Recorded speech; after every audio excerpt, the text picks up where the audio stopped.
Horns down, a penalty? Well, that's a possibility, but it's not what you think it is. Also, what were some of the comments that were made by Brent Venables as well as the players here at SEC Media Days? Let's dive into some of the meat and potatoes. Before we do that, welcome to Unfair Sports. I'm your host, Jay. Thank y'all for pulling up to the channel. All right, as y'all can see, I'm here at SEC Media Days, and we had a blast so far this week. Today was when Coach Brent Venables, Billy Bowman, Jackson Arnold, as well as Danny Stutzman all went up on the pedestal and had some conversations. If you follow me on social media at Unfair Sports on the Xbird account, we dropped a few of the videos or whatnot, and you also saw some of the shorts there on Locked On Sooners. So we're going to dive into one of the biggest topics that was really asked just about by everybody to every player whenever their interviews came up. It was all about horns down. Yes, I know. For some reason, Texas took over the entire segment that Oklahoma was trying to, enjoy, right? We were trying to talk about what's going on, coming to the SEC and all of that. But there was those two questions. You had horns down and can the Sooners, are the Sooners SEC ready? So let's dive into some of those responses. But first, horns down.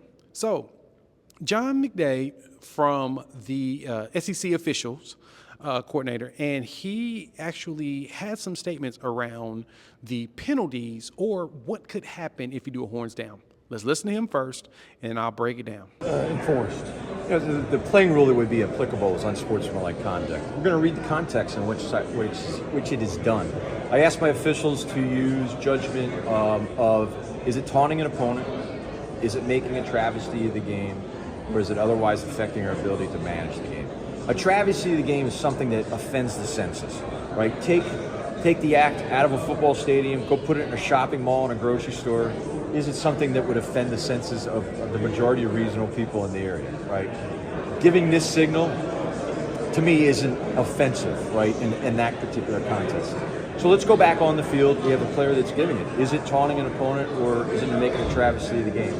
If an opponent of Texas would score a touchdown, and in celebration with their teammates going back up the sideline, they're giving the signal, that's not an issue. We have that already in the Southeastern Conference. We have teams that have things like the Gator Chomp, the things like the Shark Fin for the defense, where that thing has been done. And over the years, we've evaluated, is it taunting? Is it making a travesty of the game? Is it otherwise affecting our ability to manage the game? If the answer is no, then it's not a foul. What? Now, if he tackles a player and stands right over them and gives it, now we've got taunting. That would be unsportsmanlike conduct. What do you think about? So as you heard, John basically explained that there's a possibility you can get a penalty for doing a horns down. Now, it's not the way you think.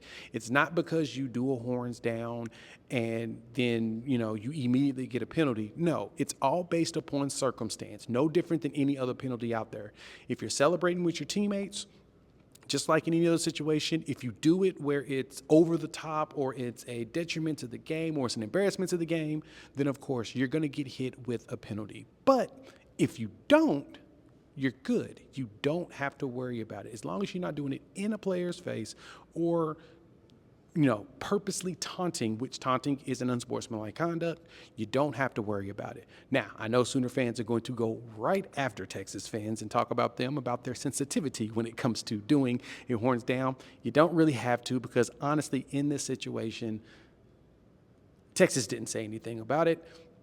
It's more so the SEC reminding everybody, hey, we will penalize you if you do something that is, taunting to a player in a situation. So if you get a catch and you get in that player's face and you do it, you will get a penalty. But if you're celebrating on the sidelines after an interception or a touchdown with your teammates, nobody's going to say anything and nobody's going to care. Now, with that being said, we know that every single SEC school that plays Texas will be tossing it in their face just because it keeps becoming a topic of discussion, right? And so leading into that, you had the player sessions. Billy Bowman, Danny Stutzman, Jackson Arnold, all of them were asked that same question about it. Do you think the horns down should be a penalty? Now, I think whoever was asking that question was kind of trolling in a way, but at the same time, they had to ask it. And each one of them all looked at it and said, no. Billy Bowman had probably the best answer. He said, if a hands gesture is, going to bother you that much and alter your game, it's kind of soft. I'm sorry, pretty soft. And he's right, it's soft. But I don't think that Texas fans in that capacity are dealing with that, right? I don't think that the traditional Texas fan or the standard one really care. The casual one does not care like that, right? You do have some extremers that do care, and it bothers them so much. I mean, Sam Ellinger was a great example of how he tweeted about it, but for the most part, nobody cares. And so, luckily, hopefully at some point we'll stop talking about it, we'll stop discussing it, because to be honest, it makes no sense to have that discussion because no one really cares. And so as the players went through their interviews, it was fantastic. Brent Venables went through his opening monologue, and I got to give it to him. He sounded like a head coach, right? I'm going to make sure I post up on the YouTube channel some of the video footage from that. You can also listen to us on Locked On Sooners. But Brent Venables sounded like a head coach. He dove into just the mindset of creating the team, building it, preparing for the SEC. He talked about how this team, we don't run. We run to the SEC. We run to the challenge. And when he got into the breakout room, he really broke down how last season in those 2 losses, how the Sooners got really complacent, how success was almost, a failure, kind of like the way that that Bane pointed out to Batman that, peace is taking your strength. Victory has defeated you. And that was kind of the situation that you ran into with the Oklahoma Sooners, is that they got so successful. They were leading the nation in interceptions and the conference. But then as soon as, you get against some teams and they get a few turnovers on you, those losses, we had 8 combined turnovers. That's a big hurt to what you're trying to do. And it's very detrimental to your success. And so Venables talked about that, and he talked about how the focus now is to be better at being good at being successful, right? Is whenever you're being successful, you're not getting complacent and comfortable. He wants them to make sure and remain hungry. And right now in practice, we're seeing that they're hungry. That's what he's pointing out to everybody. So we're here for that. Now in the conversations with some of the players, which were really fun. Got to chat with Jackson Arnold a little bit. He talked about his excitement about being at the Madden Academy, as well as going up against, Carson Beck, in which him in conversation with Carson Beck, he talked about how Jordan Hare is cursed, which the Auburn folks loved that. They thought that was quite hilarious, but at the same time, it's pretty true. That place is cursed, but I digress. We talked about that, and he also talked about just the excitement of playing in the SEC, and he know that they're going to be ready. He was very poised and confident in all of his conversations. Loved the way that he was handling himself. I'll make sure to link a full version of that video in the description below. And then from there, you had Billy Bowman. I talked to him and asked him about who's a young player that's jumped out to him in practice, who's got him excited, he's taken under his wing. And that big name, of course, was Peyton Bowen. Exactly. He's got Peyton Bowen in his hands, and he's talking him up like crazy. And he sees the big potential. He sees him being more elite than he is. And he said that the thing is for Peyton Bowen, he's just got to go ahead and get out of his own head and make it happen. And so we're hearing that a lot with some of the really good players. It's just they thinking so hard, and they're trying to make sure they're so perfect without realizing that just getting a little bit more free-flowing and just making it happen, it just works. You can do it. And so we expect Peyton Bowen to have a really big season this year, have him grow, and hopefully take over for Billy Bowman as the elite safety on this team. And then Danny Stutzman, of course, talks about his leadership and how excited he is about being the leader. He feels like a proud pop seeing all the young players really grow and develop and learn the playbook and know where to be.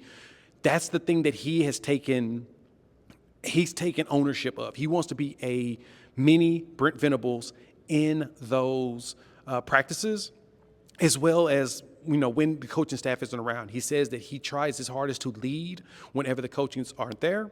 He wants to be the guy that takes over, and that, of course, excites your boy. We love seeing a leadership, and Brent Venables even raved about them a little bit, too. He talked about how those 3, Jackson Arnold, Billy Bowman, and Danny Stutzman, are probably the most leaders. He's leaders, I guess you could say, for lack of better terms, that he's seen, right? They are literally the example of what you want your leaders to be, and he's super comfortable and excited to have them on his side.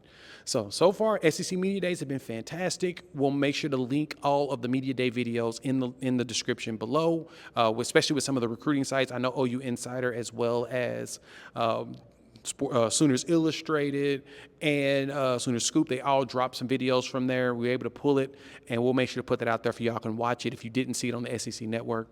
But Brent Venables is building something special, and everybody is getting excited about it. We even have a whole bunch of people here, the big-time media heads, realizing that, man, if this is the Brent Venables that they're getting, the CEO type, the one that sounds poised and comfortable, they have a really good chance of disrupting things in the conference. So let me know what you think. Hop in the comments. Let your boy know your thoughts. How do you feel about Oklahoma going into the SEC? How do you feel after hearing Brent Venables talk? If you got a chance to listen, let me know what you think about the team. If you've made it this far and like the content, please go ahead and hit that like button. If you're new to the channel, subscribe. We'd love for y'all to join this family of Sooner fans. We're talking OU football, SEC football, college football in general, and of course, having a blast doing it. All right, we will have some more videos coming up. Got to break down a few more things that happen here at the SEC Media Days, especially some of the coaches' comments that we received. I am digging what Kirby Smart was saying. We'll have a video coming on that later this week. And besides that, we'll talk soon. Peace.